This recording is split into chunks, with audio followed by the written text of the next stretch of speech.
I'm going to go to the new stuff now. Whatever you want. Welcome to Blacks and Jews in Conversation.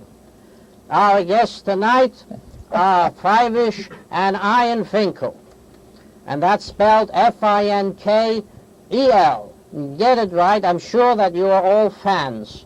You have seen Fyvush Finkel in Finkel's Follies and Cafe Crown, for which he was nominated for a Tony, for Picket Fences, where he got the Emmy, to the excitement of all of New York and the rest of the country followed, and Oliver Stone's Nixon, where he played Kissinger. By the way, I'm no fan of Kissinger, but I am a Fyvush Finkel playing Kissinger. No, he didn't play Kissinger. Who did he let play? me handle this? Well, who did he play then? I played his campaign manager. I didn't do Kissinger.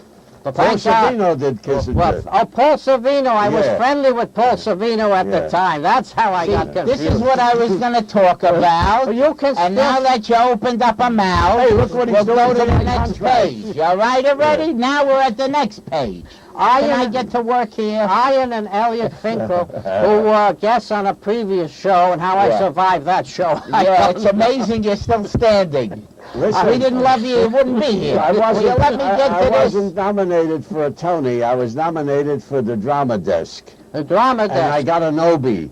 Well, an Obie for you let me get to the paperwork here. I love him for Little Shop of Horrors. Now try and correct me on that. We're not going to correct you anymore, but we're going to get to all of Little this. Shop of Horrors was a great show. I was in it 5 years. I never leave a hit. Little Shop of Horrors became the cult classic of all time, and that plant is in every office that loves plants. I told Ian I would do the first 5 minutes. Oh, how I wish that plant was here tonight. Can we get to that? Well, no, not yet. I have 3 minutes left. I want to first say that the chairman of Blacks and Jews in Conversation is William Thompson Sr., and his son is William Thompson Jr. And William Thompson Jr. had the privilege to honor Fyvush Finkel as one of the greats for a month of the year, and I got to see it. And William Thompson Jr. and Fyvush became, I now understand, very good friends since then. And I'd like to have just a few words from Fyvush on his recollection of that event. Fyvush? I got a letter from the controller of New York. And I didn't know what to think. I opened the letter, and they say they want to honor me in City Hall. They have the honors every year. And this year he picked on me. And I called back that I'll be indeed honored. It'll be my joy and my honor to be there. And he honored another person besides. It was a double-header. And make a long story short, I went there with my son Ian, and my wife should rest in peace.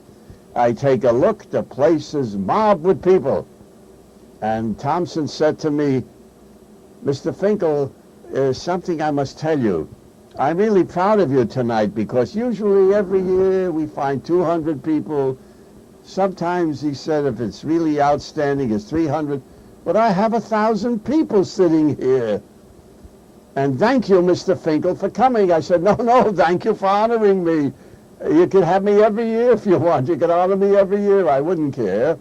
And it was a great evening, Shannon. I know you were there, and you saw what went on that evening.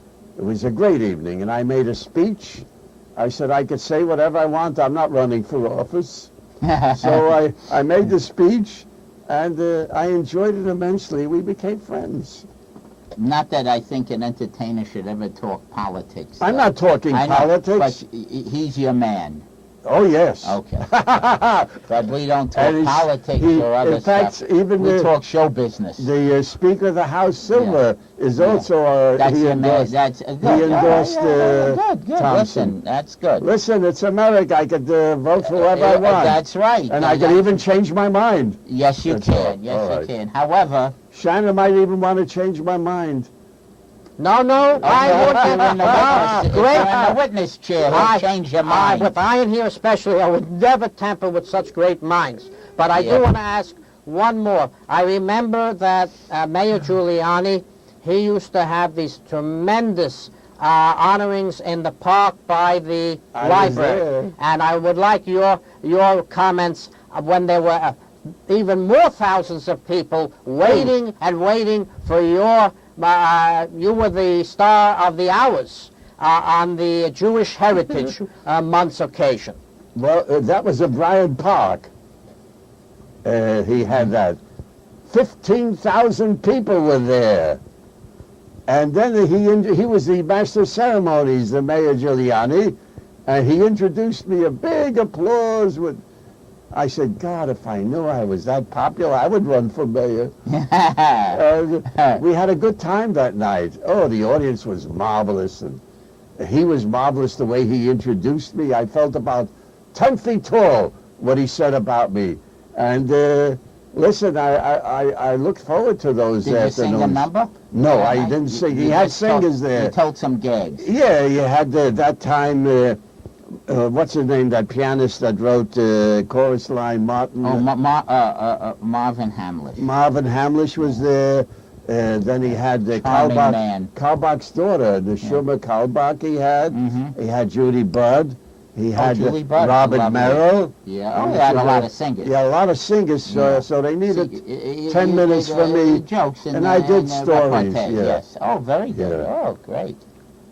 All right, I know you're chomping at the bit. I know you. Here we go. We want to talk about Fyvush Finkel's career. Take it away, Ian. And there's so many things. And Ian is the xylophonist extraordinaire. Yeah, well, the best. Yeah, it's not about me. We have profiled him. Let me tell you something. Yeah, I'm glad I'm the world's greatest xylophonist, so I know what kind of work I'm out of. That's good. Yeah. He's a virtuoso. And my other son is also a virtuoso on the piano. We're going to get to him. And Elliot. And Fyvush, before we get to Ian interviewing you, I'd like you to say how it is to have the great reception you always do when you have your sons and the orchestra introducing you, such as at the Folkspieler or at Finkel's Follies. How does a father feel? It's a thrill. It's a thrill because It's a thrill because we work cheap. No, I wouldn't say that. Sometimes you don't get paid at all. Yeah. Like you taught me, I always play better when I'm not paid. That's it. All right. That's it. It's always a thrill. I don't let those MCs introduce me. No, we do it. They do it better. They know who they're talking about. Some MCs, they don't even know how to introduce an act. Well, that's a lost art, being an MC, which you did. Oh, my goodness. We didn't get a chance to discuss it on the other show, but you did it. That's a lost art, emceeing a show, introducing people. It keeps the show together. Yeah, it keeps it moving. Like a catcher in a baseball game. Yeah. He keeps that game together, watching everyone and getting it into a spirit of a rhythm. Because you were an MC for many years and many shows. Certainly. Many shows. Certainly. But what I want to get to, and I know the audience wants me to ask you these questions. First, I want to talk about your first entrance into the so-called legitimate theater. We've done Yiddish theater before. Now we're talking the so-called American theater, Broadway. The thing was that Fiddler on the Roof became a tremendous success. The agents didn't know. They created in their own vision who to send and who not to send.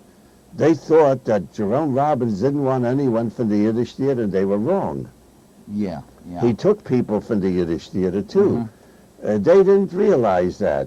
Those are not the good agents. The good agents knew. There are good agents? You have a few good ones. Right. Yeah. For me, they're good. Yeah, sure, because you're a star. I have good ones. Well, I mean, in general, they're good. Yeah.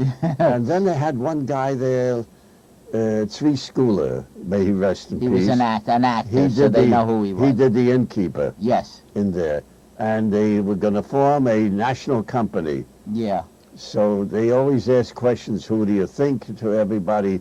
So he says, I got the man for you. And he opened the door. Right. And I went down there. Right. I had to go 3 times. The original casting director thought I was not right for Fiddler on the Roof. What's the old guy? You were too Jewish? No, she said I had a Brooklyn accent. So lucky that Jerome Robbins' assistant was there, and he got mad at her. Right. And he said, really? And Zero Mistel has a Harvard accent. He says, read. Right. It got me nervous. I started reading. Then he says, now call Ruth Mitchell. She was the general manager of Harold Prince's organization. Right. And I go to the second one, and she says, well, I can't say anything. Mr. Robbins is going to come there, and he okayed it. He loved you. Oh, my God. I loved him, and he loved me. He was the greatest choreographer. Oh, and a great director. Great, and that was, to me, beginner's luck, to have a guy like him direct you in your first play in English. And how many years did you play the various roles? You worked your way up to Tevi, of course. That's right. How many years? 12 years. 12 years? Yeah. I did Fiddler on the Roof for 12 years for various companies. Right. 4 years on the road, national company. Right. A year on Broadway. Yes. And then I did sporadically dinner theaters. Right. Packaging for the summer and things like that. Now, you've done many other shows. Yeah. Now, what other shows? First of all, we'll talk about some of the musicals, and I want to talk about some of the dramas. What other musicals did you do? I did Little Shop of Horrors. Right. 5 years. 5 years. I never leave a hit. Yeah. 5 years. I'm glad you did. Yeah. And I did, I did Cafe Crown for Joseph Papp. That's right. But that had no music. But I mean, you did other musicals like Cabaret. You did Cabaret. Oh, I did Cabaret. Oh, yes, Cabaret. I did Cabaret, and I did quite a few. I did. Right. But you also did many dramas. Oh, I did one. You were in the orchestra too at that time. Yeah. Called what was that? Gorky.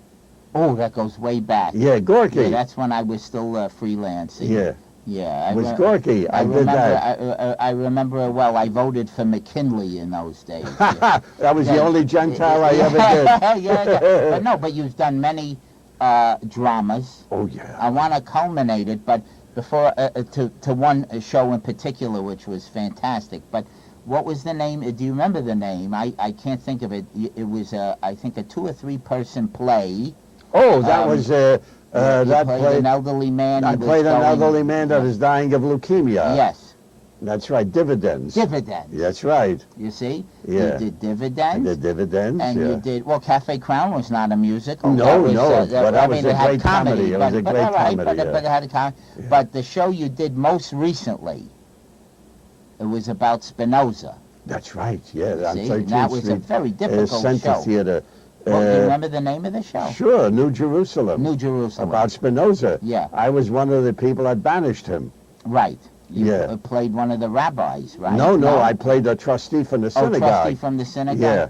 Yeah, and that play was very different. It was like Shakespearean acting. But it was a beautiful play. Yeah, naturally, and they were going to do it on Broadway, but they couldn't raise the money. Oh, it's probably too intelligent. Yeah. Had they thrown a chandelier on the floor, you'd be on Broadway. Well, listen, they should have thrown the chandelier. Yeah, well, no. But you did what I want everyone to understand. You did many dramas. Oh, sure. Besides musicals, besides comedy, there was no. Oh, yeah. Those were straight plays, as they call them. You know, in other words, they're dramas. I mean, there has a comedic line here and there, naturally. I did many. You see? And in your TV work, I want to talk about your TV work. Even though you had some comedic lines, you had some very strong shows there, dramatic shows. Dramatic shows. Now, I had a show there that got me the Emmy. That's what. Now, the TV show that you won the Emmy for was Picket Fences. Yeah. Now, I find it very interesting. I want everyone to know how you got Picket Fences. You were in a movie. I did a movie for Sidney Lumet. He was a director. Q&A, yes. Yeah, that's right. Yes, and what happened? Explain out in how California, you got that TV show from that movie. In California, they were looking to play the lawyer Douglas Wambo. And David Kelly was not happy what he saw. Now, David Kelly was the writer? Producer. Not everyone would know. He was the writer and the producer of Picket Fences. Yeah. It hadn't been on yet, the show. No, this was... They were in the beginning, and this was the first episode. Right. And he goes home and friends for dinner, and he rented a movie called Q&A. Right. And then he sees... That Sidney Lumet directed. That Sidney Lumet did. And as soon as I went on the screen, they all started laughing, and he said, "That's him." Just like that. Just like that. That's him. That's the one. He's Douglas Wambo. Right. He called New York. Mm-hmm. 20th Century Fox offices in New York. They knew who he was talking about. Then they called my agent, Monty Silver, Right. And the miracle was, in 1 hour, the Yeah. deal was made. You had it. I had it in 1 hour. How old were you? 70. 70 years old? That's not bad. Wait a minute. I guess I got to wait till 70, which is not far off. I got to cut in here. Yes. I have a question. Yes. We all know the Joey Reynolds show, a good friend of ours. Yes. And I was just on there in a heated debate. I supported the psychologist, author of a book called Greedy, Cowardly, and Weak, the Hollywood Jewish stereotype character. And not Q&A, but another script by the judge who wrote Q&A, Edwin Torres, Carlito's Way. There is a Jewish lawyer in there, played by Jason Alexander in the movie, which is presented as the essence of Dickinsonian Uriah Heep. Yes. If you know Uriah Heep, yes. The guy wringing the hands, betraying everybody, that kind of a character, according to the psychiatrist, is the ultimate Jewish lawyer character, and uses that kind of a story by Edwin Torres to depict it. I'd like to know if you believe that to be accurate, if not from the characters you've played, but from what you generally see as a Jewish stereotype lawyer. Well, wait a minute. Hold it. First of all, you don't play you never played a stereotypical lawyer, because as a lawyer you defended everything from a cow to Amish to little people to different things. So you weren't stereotypical. No. But if I may interject, sometimes it's easy in writing a show to put in someone who is a stereotype. You understand? Be a Jew or African American or Asian or whatever the case is. You right? Yeah. And maybe that's an easy way to write, but in general, that's not the way people are. That's not we know, including yourself, many Jewish lawyers, they're not like that at all. They're not backstabbers. They're not like that. And you didn't ever play a stereotype. No, I didn't. You never put a derby with a long nose. I talk with that phony accent. No, you never did that. In fact, many times I did it without makeup. That's right. And also, Picket Fences was no makeup, just a little... That's in the writing. Yeah. You understand? I mean, as far as doing the acting, if you were called to do it, it'd be acting. It'd be your job. Certainly. If that was the role, if you had job. Because I want to tell you something. When you were in Picket Fences, and you had this tremendous episode where they wanted to throw you out of the synagogue. Right, yeah. That's the one you won the Emmy for. That's right. And I remember when you were doing lectures after that, people would say, how could you have played such a Jew and a Jew, this, that, like as if you were like a bad person. That was ridiculous. They're pseudo-intellects. Yeah, it's and they're ridiculous. pseudo-Jewish people, too. Yeah. They never went into a synagogue, half of them. They wouldn't even know what that I thing go was. most every time that I can. I know you do. I know you go. But, and they wouldn't, it's ridiculous. Look, to me, if an actor, he's an actor, plays Hitler, that don't mean he liked Hitler. No, that don't mean What's he's the Hitler. He's acting the role. I saw a movie the other day, the guy played Hitler. He's not Hitler. It's an acting thing. But stereotypes, that's an easy way. That was easy, and it panders to when someone writes that way, to the lowest element that would go to that movie. Be it, like I say, whether it was a Jewish stereotype or whatever particular, it's usually something ethnic. Well, even Q&A, I played the lawyer. I played a shyster. I was the mouthpiece for the underworld. Yeah. And I was disliked by all the other lawyers in the industry, in the profession. Because but I wouldn't say you were a stereotype. No, not stereotype. Maybe you happened to be Jewish. Yeah, but that's... you could have been a Catholic shyster. You could have been a Protestant shyster. Well, certainly. It could have been anything. You understand? You see? A shyster is a shyster. A crook. Well, an ambulance chaser. An ambulance chaser. That's all. That's you're right. Anyway. That's all. Did we answer your question? No. No. Yeah. No, you're the lawyer and we're in show business. No, you answered it in that your experience hasn't encountered this. No, he doesn't. I never do stereotypes. I know me. I know. If I'm a stereotype, I'm sorry. I liked Edwin Torres. My question basically was, I liked Edwin Torres, so I wanted confirmation that you did not come across that in his writing. No. No, I don't think so. I didn't read his second novel, and I've never read his first novel. I only did what Sidney Lumet wrote. He wrote the screenplay. And I told him when I got it, I said, Mr. Lumet, I only have 10 minutes. He says, good. He said, you'll be surprised what that 10 minutes will do for you. And it got me onto the television world. Those 10 minutes. But it's interesting that the part you portrayed in the movie Q&A that Sidney Lumet directed. Yeah. You know, I remember it. It was they blackened my hair down with that slick suit. Yeah. The so-called with all that jewelry. But when the role that David Kelly of Picket Fences saw you in was really not that type of role. No, he made it that way. He made it, but you weren't slacked down. No. It was in a small town. You were actually an honest man. An honest man and a religious man. Yeah, you didn't represent the mob. No. I represented anybody that I was the only lawyer in town. All right. And I represented anybody that got arrested. All right, now wait a minute. In fact, I had that line in the courtroom. Yeah. Now wait, I want to ask you. Now, the season you won the Emmy. Yeah. Picket Fences was the second season. Right. After winning the Emmy, did that change your lifestyle at all? A little bit. In what way? It changed it that. When I did public appearances, I could charge more money. Yeah, well, naturally. When I did guesting on shows. Yeah. And I did a lot of talk shows. It gave you more opportunities in business because nothing, like you taught me, nothing succeeds like success. Oh, absolutely. All right. I did talk shows. But what I mean in your lifestyle, did it change your eating habits? No, it didn't. Because you smoked the same cigar. You still have the bearings. Yeah, I only thing is I rent a better car. It wasn't that great, but okay. It was good. It was a nice car. It was a Pontiac.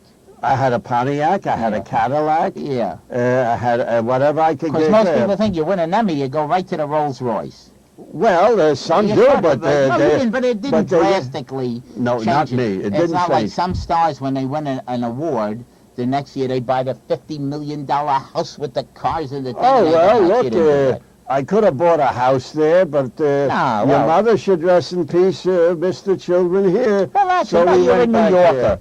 And I'm glad you're a New Yorker because living in L.A. is a whole different... That's a different lifestyle. That's a completely different lifestyle. To work there is one thing. I love to work there. But to live there... I'd rather live in New York. Naturally, because to live in L.A., to drive 2 hours in the car to go get a bagel is not my idea. Well, I enjoyed it. I liked Los Angeles. Of course. I liked Hollywood. Nice. I really loved Hollywood. But the delis are better here. Well, now, actually, nothing is better than a second-hand deli. You're telling me. That's it. We're not advertising all these delis. We're talking one restaurant we mentioned. I want to ask, what happened when you went on Bill Maher? Bill Maher, I went 6 times on Bill Maher. You were on many TV shows. I did it 6 times, and he only took me when he had a bigot on the show. That's what he took me. And many bigots that used to go on there. One man, all he did was criticize the Hasidim. He called them Nazis. I don't remember that man's name, but he was a novelist. I said, what are you calling them Nazis for? You're a Nazi, I told him. They pay taxes like anybody else. They don't bother where they live. They don't bother you. You didn't like their lifestyle because you're an idiot, I told him. And that's how it went. And they had other people, bigots. You had one about the Social Security or something? Yeah, one guy says to me, he was with the Klan, I think. The Ku Klux Klan. But that's the two opposite spectrums. Yeah, so he says to me, Mr. Finkel, you collect Social Security? Yeah. I said, certainly, I work for it. He says, you're a traitor. But that makes your salary, you should give it back. Really? So I told him, I see you came here without your sheets. And the audience went wild. They gave me a hand, and I got two more politically incorrects after that. Oh, my God. That Bill Maher was very good to me. You did many other TV shows. Oh, sure, I did. And after Picket Fences, you did, series. Yeah. You did many singles. I did series. I did the revival of Fantasy Island. Right. It wasn't successful, but I did it. It was nice. And then I got a call when I was appearing in Miami, if you remember. Yes. I got a call from my agent. Mr. Kelly would like to talk to you.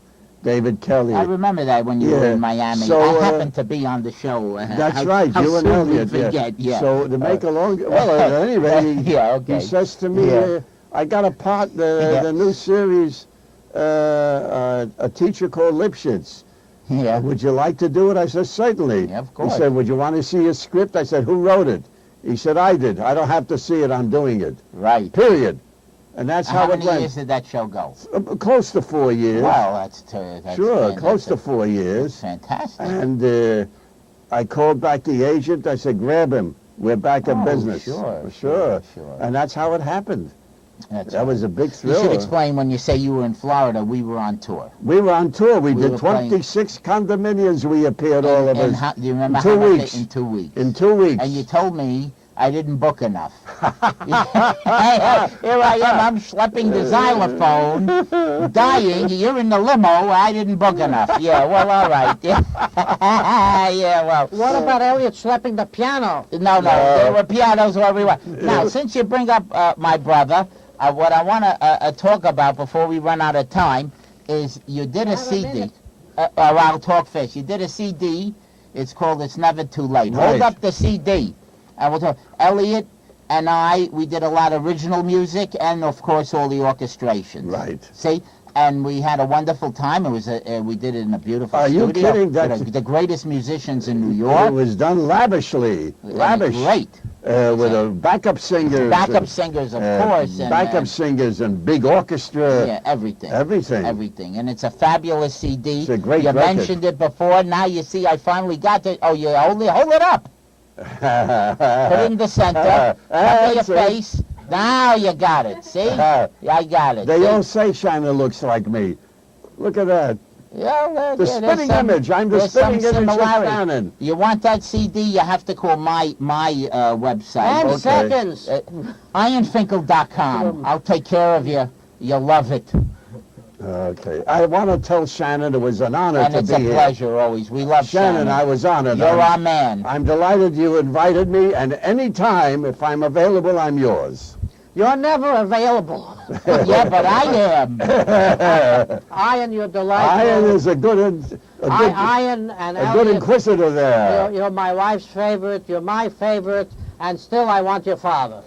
All right. Thank you You got very it. much. One final say I'm goodbye. sorry Elliot isn't here too today. Would have been. Well, he'll do the next one. Family, the next will be with He'll Elliot do the and next one, and Ian. I'll heckle him. Yeah. And what's for the future? The last 10 seconds. What's on for the future? I finished a film for the Coen brothers called Serious Man, and it's out in October. So if my scene is not edited, I'll be very happy. You don't tell anyone what it's about. It's a surprise. No. It's scary, but it's wonderful. Thank you both.